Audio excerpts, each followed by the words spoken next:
Problema yung kadi mga ka-JCQ, iti mangubra karagiti aluminum and glass works yo para karagiti panagpatakderyo iti pagtaingan when no iti panagpatakderyo karagiti na duma-duma a building project yo. Turungan itan mga ka-JCQ iti Chase and 1010 Aluminum and Glass Works a masarakan iti opisina da iti Barangay Lydia, Marcos, Ilocos Norte, sarakan laing ti Makingkupa ani Mr.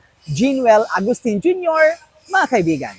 Chase 1010 Aluminum and Glass Works. Agar aramid da karagiti dekalidad a glass works para karagiti pagtaengan nyo. Dagiti patakderyo a building. Different offices ken da dumapay a makasapol ti serbisyo da. Masarakan ti opisina ken pagaramidan da iti baba ti munisipyo ti Marcos. Apase ti Barangay Lydia, Marcos, Ilocos Norte. For more informations, please call or text their cell phone numbers 0917-976-3583 ken 0915-855-1308. Kukwa ken matmatunan ni Mr. Ginwell P. Agustin Jr.